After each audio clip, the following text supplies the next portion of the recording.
শুভ দুপুর বন্ধুরা। এখন বাজছে 2:10। খেতে বসে পড়েছি আমি আর মহারাজ। আমি নাইটি পরেছিলাম, নাইটিটা চেঞ্জ করে আবার চুড়িদারে কুর্তিতে এসেছি, কারণ রেশন আনতে গেছিলাম। নিয়ে এসে তারপরে এখন অনেকক্ষণ এসেছি, তারপরে চাটা খেয়েছি, বসেছি, তারপরে এখন খাবার দিয়ে বসে। এটা হলো ভেন্ডি দিয়ে, আলু দিয়ে, সর্ষে দিয়ে, পোস্ত দিয়ে, লঙ্কা দিয়ে, পাঁচফোড়ন দিয়ে একটা তরকারি মতো, ডিম সেদ্ধ, মাছের ঝাল করেছি কিন্তু আমি খাবো না বলে নিইনি। এটা হলো আম কেটেছি, মহারাজের ডাল, একই তরকারি ছিল, মহারাজ খেলো।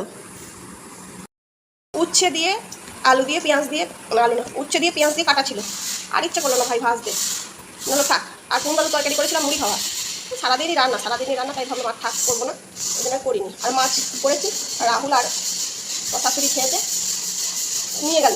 আর আমি আর আমার ছেলে, ওরা 2 মা বেটা মাছ, আমরা 2 মা বেটা ডিম। চলো খেয়ে নিই, তোমরাও খেয়ে নাও।